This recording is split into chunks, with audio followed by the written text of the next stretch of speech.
Shalom, selamat pagi Bapak Ibu Saudara yang terkasih di dalam Tuhan.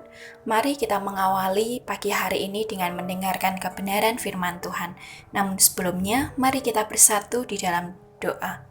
Kami bersyukur Tuhan untuk kasih-Mu di setiap kehidupan kami. Kami bersyukur untuk penyertaan-Mu yang tiada habisnya di setiap kehidupan kami. Kami bersyukur untuk berkat pemeliharaan-Mu di setiap kehidupan kami. Tuhan, pada saat ini kami ingin mendengarkan kebenaran firman-Mu, kiranya Engkau memberkati setiap hati dan pikiran kami. Biarlah hati kami terfokus akan Engkau, dan biarlah apa yang kami dengarkan pada pagi hari ini dapat kami lakukan dalam kehidupan kami sehari-hari, dapat terus menjadi pertolongan bagi kami, dan menjadi sumber pengharapan bagi setiap kami.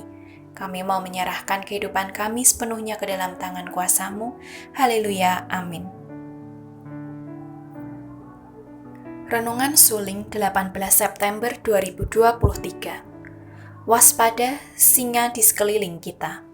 Nats renungan pada pagi hari ini terambil dari Kisah Para Rasul 25 ayat 1-12. Kepadanya mereka meminta suatu anugerah yang merugikan Paulus, yaitu untuk menyuruh Paulus datang ke Yerusalem, sebab mereka sedang membuat rencana untuk membunuh dia di tengah jalan.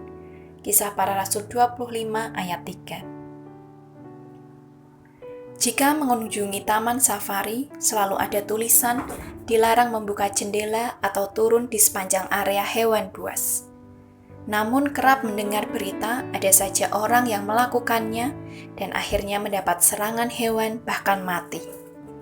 Itu terjadi karena mereka tertarik dengan objek hewan itu, berhenti mendekat lantaran hendak mengambil foto atau video jarak lebih close up. Konyol sekali. Percayakah bahwa kita sebenarnya juga sedang di sepanjang jalan di mana ada binatang buasnya? Maka kita harus sangat memperhatikan situasi. 1 Petrus 5 ayat 8 berkata, "Sadarlah dan berjaga-jagalah. Lawanmu si iblis berjalan keliling sama seperti singa yang mengaum-aum dan mencari orang yang dapat ditelannya." Saya menyadari sekarang bahwa perumpamaan singa di situ artinya bukan hanya soal dosa yang mengintip, tapi juga bisa bermakna tentang tantangan-tantangan hidup dan pelayanan yang selalu bisa menjauhkan dan menjatuhkan. Seperti Paulus, dalam pelayanannya bukan hanya sekali ada siasat membunuh Paulus, tetapi sebelumnya pun sudah berkali-kali. Tapi Paulus tak mengerem langkahnya. Ia tetap ikut Yesus, bertemu dan bersekutu dengan kawan seiman dan jemaatnya. Bahkan tiap ada kesempatan bicara selalu bersaksi tentang Yesus. Paulus tahu singa-singa itu tidak untuk menghentikan langkahnya. Kita mungkin bukan hendak dibunuh saat ke sekolah minggu, persekutuan, ibadah, dan lain-lain. Tapi bukankah tetapi ada yang berusaha menghalangi niat kita bersekutu di gereja bahkan melayani bersama?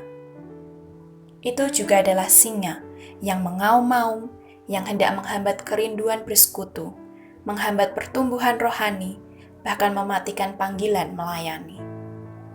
Singanya tidak garang, tapi justru begitu tidak nyata, sehingga kita berpikir itu wajar saja dan kita tidak merasa.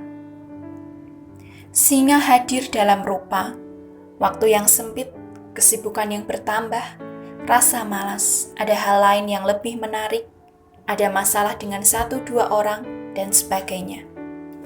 Pertanyaannya, apakah kita menyadari itu adalah singa? Apakah kita sekarang menjadi singa yang mengaum, hendak mematahkan hidup beriman dan pelayanan kita?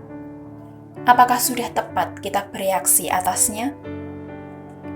Mencari solusi dan tetap maju, atau pilih berhenti dan terhambat, akan mengisahkan kepada singanya yang kalah atau menang.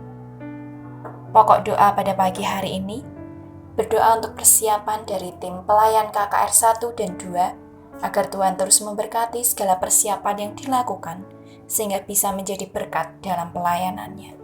Sekian renungan pada pagi hari ini, Tuhan Yesus memberkati.